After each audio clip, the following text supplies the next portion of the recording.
News live കൊച്ചിയിലേക്ക് സ്വാഗതം. ഈ വാർത്തകൾ നിങ്ങൾക്കായി അവതരിപ്പിക്കുന്നത് Lutech solar solutions powered by Mayil food stuffs Mookkannoor, city tower, city wear and city shoes, Angamaly and Cochin Kalabhavan Angamaly franchise. Angamaly Mukkannoor ഗ്രാമപഞ്ചായത്തിലെ 6-ാം വാർഡ് ബസലിയോസ് നഗറിൽ നടക്കുന്ന വികസന പദ്ധതികളുടെ ഉദ്ഘാടനം നടന്നു. മൊത്തം 23 ലക്ഷം രൂപ ചിലവഴിച്ചാണ് വികസന പ്രവർത്തനങ്ങൾക്കായി എംഎൽഎ ഫണ്ട് വഴി അനുമതി ലഭിച്ചത്. പരിപാടി അങ്കമാലി നിയമസഭാംഗം Shri Roji M John MLA നിർവഹിച്ചു. Ward member Shri Lijo Andrew അധ്യക്ഷത വഹിച്ച ചടങ്ങിൽ ഗ്രാമപഞ്ചായത്ത് president Shri K V Bineesh, panchayat അംഗങ്ങൾ, ജനപ്രതിനിധികൾ, നാട്ടുകാർ എന്നിവർ പങ്കെടുത്തു. പഞ്ചായത്തിലെ അടിസ്ഥാന സൌകര്യ വികസനത്തിനും ജനസൌഹൃദ പദ്ധതികൾക്കും വലിയ പിന്തുണയാകും ഈ പദ്ധതികളെന്നും പ്രസംഗത്തിൽ എംഎൽഎ പറഞ്ഞു. എല്ലാവർക്കും നന്ദി. പുരസ്കാരം നേടിയ എല്ലാവർക്കും അഭിനന്ദനം. മമ്മൂട്ടി സംസ്ഥാന ചലച്ചിത്ര പുരസ്കാരത്തിൽ മികച്ച നടനായി തിരഞ്ഞെടുത്തതിൽ പ്രതികരണവുമായി മമ്മൂട്ടി.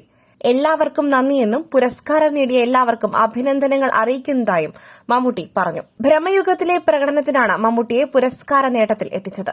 എല്ലാം സംഭവിച്ചു പോകുന്നതാണെന്ന് അദ്ദേഹം പറഞ്ഞു. കഥയും കഥാപാത്രവും വ്യത്യസ്തമായതുകൊണ്ടാണ് ബ്രഹ്മയുഗത്തിലേക്ക് എത്തിയതെന്ന് മമ്മൂട്ടി പറഞ്ഞു. ഇതൊരു മത്സരമെന്ന് പറയുവാൻ കഴിയില്ല. ഇതും ഒരു യാത്രയാണ്. കൂടെ നടക്കുവാൻ ഒത്തിരി പേരുണ്ടാകും. അവരെയും നമ്മുടെ ഒപ്പം കൂട്ടിയെന്ന് കരുതിയാൽ മതിയെന്നും മമ്മൂട്ടി പറഞ്ഞു. പുതുതലമുറയാണ് പുരസ്കാരം മുഴുവൻ കൊണ്ടുപോയിരിക്കുന്നതെന്ന ചോദ്യത്തിന് താനെന്താ പഴയതാണോ എന്നായിരുന്നു മമ്മൂട്ടിയുടെ രസകരമായ മറുപടി. വെന്റിലേറ്ററിന്റെ സഹായത്തോടെയാണ് മകൾ ജീവൻ നിലനിർത്തുന്നത്. മെഡിക്കൽ കോളേജിന്റെ ചികിത്സയിൽ തൃപ്തിയില്ല പെൺകുട്ടിയുടെ അമ്മ. തിരുവനന്തപുരം വർക്കലയിൽ മദ്യലഹരിയിൽ യാത്രക്കാരൻ ട്രെയിനിൽ നിന്നും ചവിട്ടി പുറത്തിട്ട 19-കാരി ശ്രീകുട്ടിക്ക് മതിയായ ചികിത്സ ലഭിക്കുന്നില്ലെന്ന ആരോപണവുമായി കുടുംബം. മകളുടെ ആരോഗ്യനില ഗുരുതരമാണ്. വെന്റിലേറ്ററിന്റെ സഹായത്തോടെയാണ് മകൾ ജീവൻ നിലനിർത്തുന്നത്. ശരീരത്തിൽ 20ഓളം മുറിവുകളാണ് ഉള്ളത്. തലയിൽ 2ഓളം മുറിവുകൾ മകൾക്കുണ്ട്. ഡെഡ് ബോഡി കിടക്കുന്നതുപോലെയാണ് എന്റെ മകൾ കിടന്നിരുന്നത്. അവർ ഇതുവരെ ചികിത്സ തുടങ്ങിയിട്ടില്ല. 1 മണിക്ക് മെഡിക്കൽ ബോർഡ് കൂടിയിട്ട് അറിയിക്കാം എന്നാണ് പറഞ്ഞത്. മകൾക്ക് നല്ല ചികിത്സ കിട്ടണമെന്ന് ശ്രീകുട്ടിയുടെ അമ്മ പ്രിയദർശിനി പറഞ്ഞു. എന്റെ കുഞ്ഞിനെ തിരികെ വേണം. 19 വയസ്സ് കഴിഞ്ഞിട്ടില്ല കുഞ്ഞിന്. മകൾ മെഡിക്കൽ കോളേജിൽ ചികിത്സയിലാണെന്നറിഞ്ഞപ്പോൾ മുതൽ പേടിയായിരുന്നു. മകൾക്കൊപ്പമുണ്ടായിരുന്ന കുട്ടിയെ കണ്ടിട്ടില്ല. ഇന്നലെ രാത്രി ഫോണിലൂടെയാണ് വാർത്ത കാണുന്നത്. മകൾ വന്നത് തന്റെ അമ്മയുടെ വീട്ടിലേക്കാണെന്നും പ്രിയദർശിനി പറഞ്ഞു. അതേസമയം ശ്രീകുട്ടി അപകടനില തരണം ചെയ്തു എന്നാണ് മെഡിക്കൽ കോളേജ് ആശുപത്രി അധികൃതർ വ്യക്തമാക്കിയത്. പെൺകുട്ടിയെ മൾട്ടി സ്പെഷ്യാലിറ്റി ബ്ലോക്കിലേക്ക് മാറ്റിയിരിക്കുകയാണ്. തിരുവനന്തപുരം വെള്ളറട സ്വദേശിയായ സുരേഷ് കുമാറാണ് ഇന്നലെ ട്രെയിനിൽ നിന്നും ശ്രീകുട്ടിയെ പിറകിൽ നിന്നും തള്ളിയിട്ട് കൊലപ്പെടുത്തുവാൻ ശ്രമിച്ചത്. വാതിൽക്കൽ നിന്നും മാറാത്തതായിരുന്നു ആക്രമണത്തിന് പ്രകോപനമായത്. നോർക്കയിലെ വിവിധ പദ്ധതികളിൽ ചേരുന്നതിനുള്ള അവസരമൊരുക്കി നവോദയ ഷിഫ യൂണിറ്റ്. പ്രവാസികൾക്കു വേണ്ടി കേരള സർക്കാരിന് കീഴിലുള്ള നോർക്കയിലെ വിവിധ പദ്ധതികളിൽ ചേരുന്നതിനുള്ള അവസരമൊരുക്കി നവോദയ ഷിഫ യൂണിറ്റ് നോർക്ക രജിസ്ട്രേഷൻ ക്യാമ്പ് സംഘടിപ്പിച്ചു. 100 കണക്കിന് സാധാരണ പ്രവാസി മലയാളികളാണ് ഷിഫ ഏരിയയിൽ നോർക്ക പദ്ധതികളിൽ ചേരാനെത്തിയത്. പുതുതായി സർക്കാർ പ്രഖ്യാപിച്ച നോർക്ക കെയർ ഇൻഷുറൻസ് പദ്ധതിയിൽ ചേരുന്നതിന് വേണ്ട നോർക്ക ഐഡി കാർഡ്, വിദേശത്തെ ചികിത്സയ്ക്ക് ധനസഹായം ലഭിക്കുന്ന നോർക്ക രക്ഷ ഇൻഷുറൻസ്, പെൻഷൻ ലഭിക്കുന്ന പ്രവാസി ക്ഷേമ പദ്ധതി തുടങ്ങിയ പദ്ധതികളിൽ അംഗമാകുവാനാണ് ബഹുഭൂരിപക്ഷം മലയാളികളും താൽപര്യം പ്രകടിപ്പിച്ചത്. രാവിലെ 10 മണിക്ക് ആരംഭിച്ച ക്യാമ്പ് വൈകുന്നേരം 6 മണിവരെ നീണ്ടു. നവോദയ അംഗവും സാമൂഹ്യ പ്രവർത്തകനുമായ റസൽ ക്യാമ്പിന്റെ ഉദ്ഘാടനം നിർവഹിച്ചു. നോർക്ക പദ്ധതികളെക്കുറിച്ച് കുമ്മിൾ സുധീർ വിവരിച്ചു. നവോദയ സെക്രട്ടറി രവീന്ദ്രൻ പയ്യന്നൂർ അധ്യക്ഷനായിരുന്നു.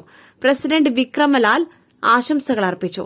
ശ്രീരാജ്, ഷാജു പത്തനാപുരം, റസൽ, അമീർ പൂവാർ, ആരിഫ് മട്ടിങ്ങൽ, ജാസിം, പ്രഭാകരൻ, കലാം, നാസർ പൂവാർ എന്നിവർ രജിസ്ട്രേഷൻ പ്രവർത്തനങ്ങൾക്ക് മേൽനോട്ടം വഹിച്ചു. അജിത് കുമാർ, ഫിറോസ് ഖാൻ, വിജയൻ ഓച്ചിറ, കമലേഷ്, നിധിൻ വാലപ്പൻ, ബിജു കൃഷ്ണൻ, ദിലീപ്, അനു, ഇബ്രാഹിം, ബിനു ഹാരിസ്, അനിൽ മണമ്പൂർ എന്നിവർ നേതൃത്വം നൽകി. അജിത് കുമാർ സ്വാഗതവും ഇബ്രാഹിം നന്ദിയും പറഞ്ഞു. ശബരിമല സ്വർണ്ണക്കൊള്ള. ദേവസ്വം ബോർഡ് മുൻ സെക്രട്ടറി നൽകിയ മുൻകൂർ ജാമ്യാപേക്ഷ തള്ളി. ശബരിമല സ്വർണ്ണക്കൊള്ളയിൽ ദേവസ്വം ബോർഡ് മുൻ സെക്രട്ടറി എസ് ജയശ്രീ നൽകിയ മുൻകൂർ ജാമ്യാപേക്ഷ ഹൈക്കോടതി തള്ളി.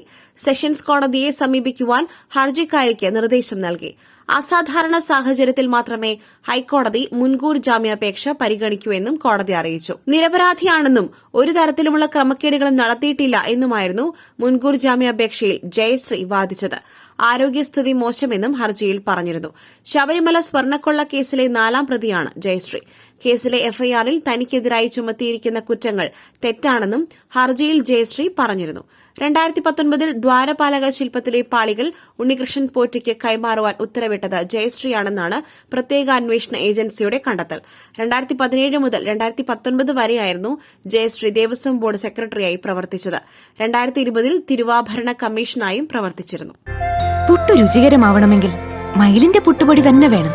അതിന് ചെമ്പാപ്പുട്ടാണെങ്കിലും അങ്ങനെ തന്നെ. മയിൽ റൈസ് ആൻഡ് ഫുഡ് പ്രൊഡക്ട്സ്, ശ്രേഷ്ഠം സമ്പുഷ്ടം. ശബരിമല കട്ടളപ്പാളി കേസ് ഉണ്ണികൃഷ്ണൻ പോറ്റി നടത്തിയത് വിശ്വാസവഞ്ചനയെന്ന് റിമാൻഡ് റിപ്പോർട്ട്. ശബരിമല കട്ടളപ്പാളി കേസിൽ ഉണ്ണികൃഷ്ണൻ പോറ്റി നടത്തിയത് വിശ്വാസവഞ്ചനയെന്ന് റിമാൻഡ് റിപ്പോർട്ട്. കട്ടളപ്പാളികളിൽ സ്വർണം പൊതിഞ്ഞിരുന്നതായി ഉണ്ണികൃഷ്ണൻ പോറ്റിക്ക് അറിയാമായിരുന്നു. പോറ്റിക്കെതിരെ തെളിവ് ലഭിച്ചതായി എസ്ഐടി കോടതിയിൽ പറഞ്ഞു. പാളികൾ ചെന്നൈയിൽ എത്തിച്ച് സ്വർണം വേർതിരിച്ചാണെന്നും പോറ്റി മറ്റ് പ്രതികളുമായി ചേർന്ന് ഗൂഢാലോചന നടത്തിയെന്നും റിമാൻഡ് റിപ്പോർട്ടിൽ പറയുന്നു. സാക്ഷിമൊഴികളും ലഭിച്ചു. അതേസമയം ശബരിമല സ്വർണ്ണക്കൊള്ളയിൽ എസ്ഐടി അന്വേഷണം ദേവസ്വം തലപ്പത്തേക്ക്. തിരുവിതാംകൂർ ദേവസ്വം ബോർഡ് മുൻ പ്രസിഡന്റ് എൻ വാസുവിനെ ചോദ്യം ചെയ്തു. ശബരിമല കട്ടിളപ്പാളി കേസിൽ ഉണ്ണികൃഷ്ണൻ പോറ്റിയെ എസ്ഐടി കസ്റ്റഡിയിൽ വിട്ടു. വർക്കലയിലെ ട്രെയിൻ അതിക്രമം, പെൺകുട്ടിയുടെ ആരോഗ്യനില ഗുരുതരം. തിരുവനന്തപുരം വർക്കലയിൽ നിന്നും മദ്യപൻ ട്രെയിനിൽ നിന്നും തള്ളിയിട്ട പെൺകുട്ടിയുടെ ആരോഗ്യനില ഗുരുതരമെന്ന് തിരുവനന്തപുരം മെഡിക്കൽ കോളേജ് ആശുപത്രി അധികൃതർ. ആശുപത്രിയിൽ എത്തിയതിനേക്കാൾ നില മെച്ചപ്പെട്ടിട്ടുണ്ട്. സാധ്യമായ എല്ലാ ചികിത്സയും നൽകുന്നുവെന്നും ആശുപത്രി അധികൃതർ. അപകടാവസ്ഥ തരണം ചെയ്തെന്ന് പറയുവാൻ കഴിയില്ല. പെൺകുട്ടി 48 മണിക്കൂർ നിരീക്ഷണത്തിലാണ്. ഇതിനുശേഷം മാത്രമേ പെൺകുട്ടി പൂർണ്ണ ആരോഗ്യസ്ഥിതിയിലേക്ക് മടങ്ങിവരൂ എന്ന കാര്യത്തിൽ ഉറപ്പു പറയുവാൻ കഴിയൂ എന്ന് ആശുപത്രി അധികൃതർ പറയുന്നു. മറ്റൊരു വാർത്തയുമായി കണ്ടുമുട്ടുന്നതുവരെ നന്ദി, നമസ്കാരം.